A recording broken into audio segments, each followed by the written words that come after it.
டேய் ராம், உனக்கு ஃபோன் பண்ணணும் போல இருக்கு. ஆனா பண்ணலாமா வேணாமான்னு ஒரு பயம். நான் உன்னை லவ் பண்றேன்னு சொல்லணும்னு ஆசையா தான் இருக்கு. நீ எஸ் சொல்வியா நோ சொல்வியான்னு ஒரு பயம். எஸ் தானே சொல்லுவ? எஸ் தான் சொல்லுவான்.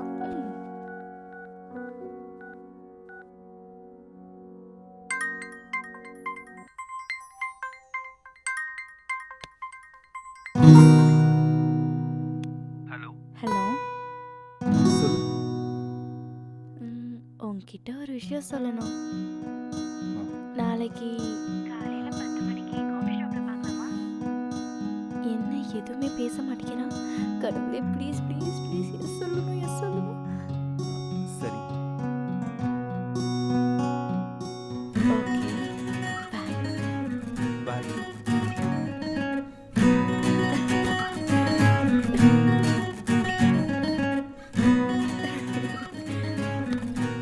செல்ல குட்டி, நாளைக்கு என் காதலை சொல்லி இப்படிதான் ஹக் பண்ணிப்பேன். ஏ ஏ ஏ ஏ ஏ ஆ ஆ எஸ், நாளைக்கு அவன் எனக்கு ப்ரோபோஸ் பண்ண போறா.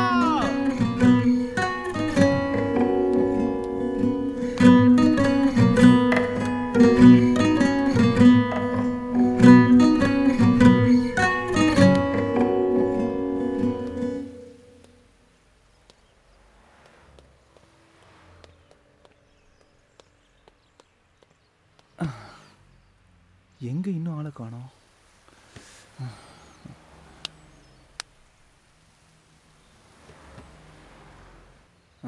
சரி, ஒரு வாட்டி கால் பண்ணி பார்ப்போம்.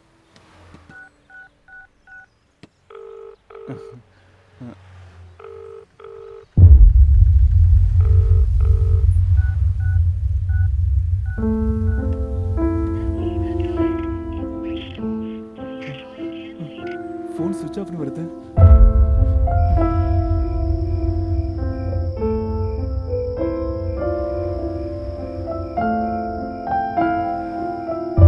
வந்து பார்க்குறேன்னு சொன்னேன். ஃபோன் பண்ண சுவிட்ச் ஆஃப்னு வருது. ஹாஸ்டலில் கேட்டால் என்ன மீட் பண்ண தான் வந்தான்னு சொல்கிறாங்க. அகிலா எங்க? அவன் உன்னை பார்க்க தான் வந்தாரா? அவள் வரலையே. ஆமா, என்னாச்சு? ஒன்றும் இல்லை, அகிலா வந்தா கால் பண்ண சொல்கிறேன். ஓகே. எங்கே போயிருப்பா? அவளுக்கு என்ன ஆயிருக்கும்? திரும்ப நான் அவளை எப்போ பார்ப்பேன்?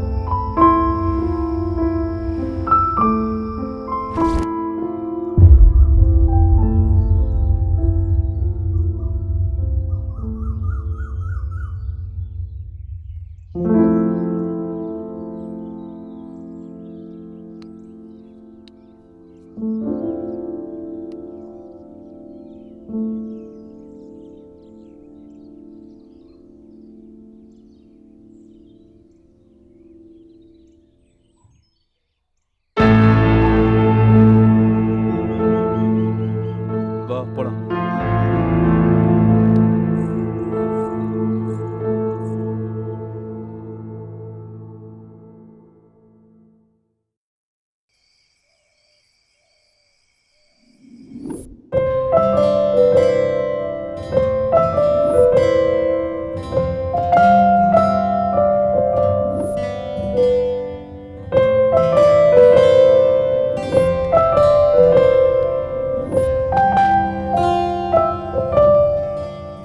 நினைவுகள் நினைவுகள் கடந்த காலத்தோட இணைந்திருக்கும்னு சொல்லுவாங்க. உண்மைதான். இந்த நினைவுகளே இல்லைன்னா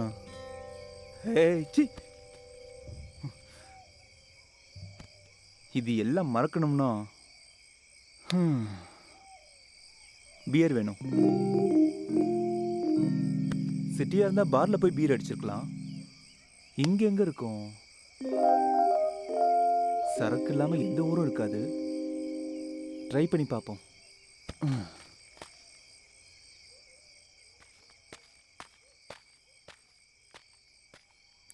இங்க சரக்கு எங்க கிடைக்கும்? மாங்குயிலே பூங்குயிலே தேடி வந்து சேது தன்னை தான பா. நம்மளுக்கும் பாட்டெல்லாம் வருதா? எங்க மறுபடியும் பாடுவோம். சிங்கராணி ராஜா என்ன இவன் வரான்? ராஜனங்க ராஜா. சரி, யாரா இருந்தா என்ன, நமக்கு சரக்கு தான் முக்கியம். இவர் அண்ணா சார சித்தப்பான்னு சொல்லி கூப்பிட்டா வச்சு செஞ்சிருவான். அதுக்குள்ள தூங்க போயிட்டாங்களா? நமக்கு சரக்கு தான் முக்கியம். வரட்டும். அண்ணா அண்ணா குறுக்க வந்துட்டான். அப்பா ஐயா. ஐயாவா? யாரோட உனக்கு ஐயா? இது எதுவும் இல்ல. இங்க குடிக்கிறதுக்கு ஏதாவது சரக்கு கிடைக்குமா? எனக்கு இங்க கீழே எரியுது, தேய்ச்சிக்க மருந்து இல்லைன்னு இருக்கேன். உனக்கு குடிக்க சரக்கு வேணுமா? நீ என்னடா நினைச்சிட்டு இருக்க? நான் சைக்கிள்ல வரும்போது தான் நீ வருவியா? நான் இப்ப என்ன கேட்டேன்னா, குடிக்கிறதுக்கு சரக்கு எங்கன்னு கேட்டேன். உனக்கு அறிவு இருக்கா? உனக்கு அறிவு இருக்காடா? ஏன் இந்த வழியோட உனக்கு சரக்கு தான் முக்கியமா? குடிக்கிறதுக்கு ஏன்டா உனக்கு அறிவு இருக்கா? மரியாதை தெரியுமா? எப்ப எது கேட்கணும் தெரியாது உனக்கு? அவனுக்கு என்னென்ன பிரச்சனை இருக்கு தெரியுமா? போய் வண்டிக்க மாட்டேனே. சிவனேன்னு போறவனை கூப்பிட்டு சண்டை இருக்கிறது உன்னோட வேலையா? உனக்கு தான் நல்ல சாமி வராதா? இதுல தொல்லை என்ன இருக்கு சார்? திரும்ப தொல்லைங்கிற? அறிவு கிட்டவனே, குரங்கு, பண்பாடு தெரியாதவனே, எதுவுமே தெரியாதவனே. உனக்கெல்லாம் ஒன்னரை இடத்துல கட்டி வந்ததாண்டா அருமை தெரியும். என் வழி உனக்கு வந்ததாண்டா அருமை தெரியும். அதையே நோட்டுறீங்க. நீங்க எல்லாம் நல்லாவே இருக்க மாட்டீங்களா? என்னடா மறைச்சு பாக்குற? சரக்கு வேணுமா உனக்கு? மூடிட்டு போய் படுறா. என்னடா சுப்பு, புதுசா வந்தவங்க கிட்ட கொஞ்சம் அன்பா பேசலாம்ல? அன்பா பேசக்கூடாதுன்னு எனக்கு என்ன ஆசையாடா? உனக்கு தான் தெரியும்ல என் பிரச்சனை என்னன்னு.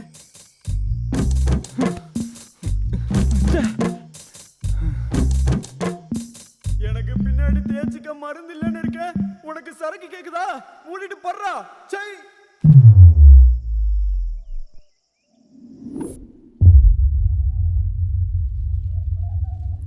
காஞ்சி போன இந்த பயிர்களை எவ்வளோ நேரம் தான் பார்த்துக்கிட்டு இருக்க போற? கொஞ்சம் சாப்பிடுயா. எனக்கு வேணாம்.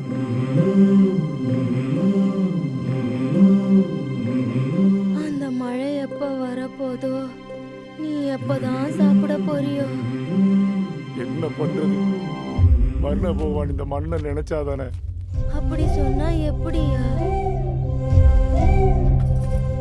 இந்த நிலம் எப்படியும் ஈரமாக போறதில்ல.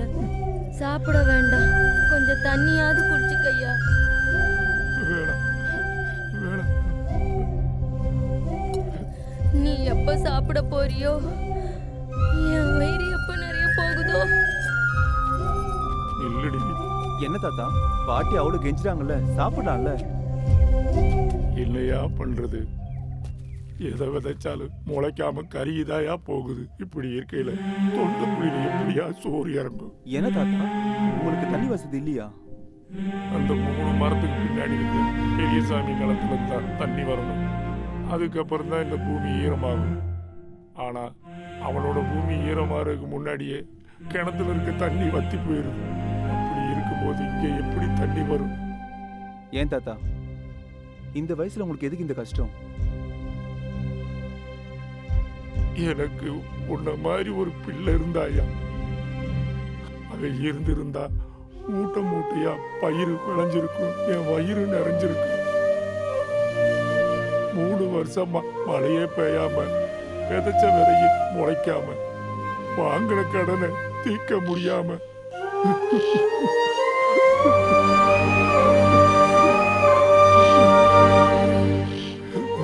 அவ எந்த கையால பயிர் விதைச்சானோ அதே கையால உயிரையே மாற்றிக்கிட்டான். மீறி இருக்கிறது இந்த பூமி மட்டும்தான். இதுலதான் பயிரையே விளைக்கணும், இந்த பயிரையே நரைக்கணும். அந்த வர்ணதேவனை இறக்கம் காட்டுற மாதிரி தெரியல, எங்க வயிறு நிறையிற மாதிரி தெரியல. எங்களுக்கு 2 வாய் சோறு போட பெத்த பிள்ளையும் இல்லை. இந்த பூமி நனையிறதுக்கு வர்ண பகவானும் இறக்கம் காட்ட போறது இல்லை. இதுக்கப்புறம் எப்படியா நாங்க வாழ்றது?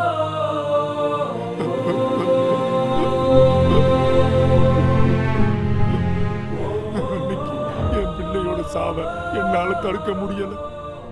இப்போ இந்த பயிர் கருகிறதையும் என்னால தடுக்க முடியலையே.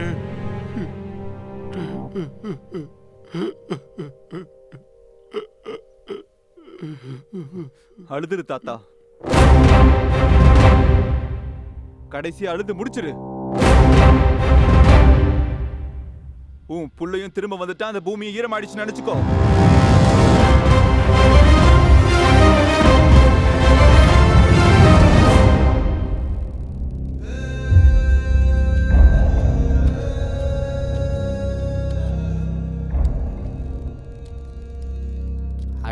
என்னப்பா இது ஏரோவுக்கு என்ன கஷ்டமோ ஏதோ.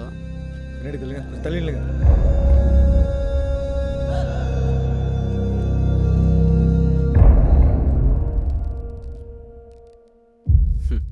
அதே ஸ்பாட், அதே மரம், சேம் டு சேம். நம்ம எஸ்ஐ இன்சிடென்ட்டே ஃபாலோ பண்ண மாதிரி இருக்கு. ம் பல்ராம் சார். பாடியா இருக்கு. Yes sir.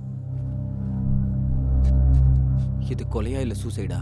இது கொலையாக தான் சார் இருக்கும். இது கொலையாக தான் இருக்குன்னு உங்களுக்கு எப்படி தெரியும் தலைவரே? எங்கள் விஆர்ஓ சூசைட் பண்ணிக்க வேண்டிய தேவையே இல்லை.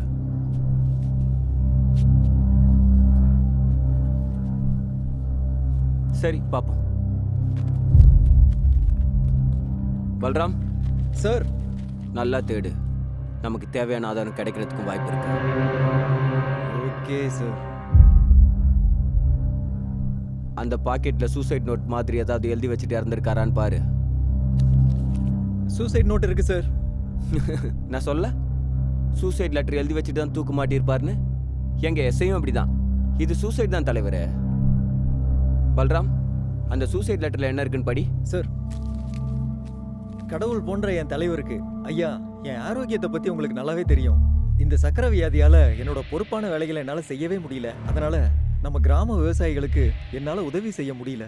இந்த மக்களுக்கு உதவ முடியாம மன உளைச்சலுக்கு ஆளாகி சுய நினைவோட என் வாழ்க்கையை நான் முடிச்சுக்கிட்டேன். இதுக்கு வேற யாரும் காரணம் இல்ல. இப்படிக்கு உங்க விஆர்ஓ ராஜு. சுகர் வியாதியால அவர் கஷ்டப்பட்டது என்னமோ உண்மைதான். அதுக்காக விஆர்ஓ என்ன இப்படி பண்ணிக்கிட்டார் தலைவரே?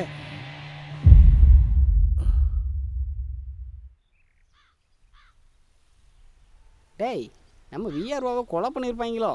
சூசைட் தான்டா. அதான் லெட்டர் எழுதி வச்சுட்டு தூக்கு மாட்டிட்டான்ல. தெரிலடா, சூசைடோ மர்டரோ அந்த கடவுளுக்கு தான் தெரியும். பயிர் பூரா காஞ்சி போகிற மாதிரி இருக்கு. இந்த வருஷமும் மழை வர்ற மாதிரி தெரியலை.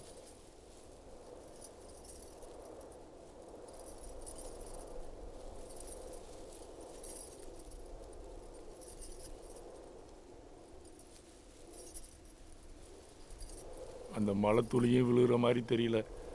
நாம் கஷ்டமும் தீர போகிற மாதிரி தெரியல. இந்த காஞ்சு போன பயிர்களை பார்க்கும்போது என் பிள்ளையோட சாவு தான் என் நினைவுக்கு வருது. இந்த காஞ்சு போன பயிரை வெட்டி எரியாம எனக்கு தூக்கம் வராது. ஏய், அதை குடு. வேண்டாயா, நான் சொன்னா கேளியா. வேண்டாயா. ஐயோ,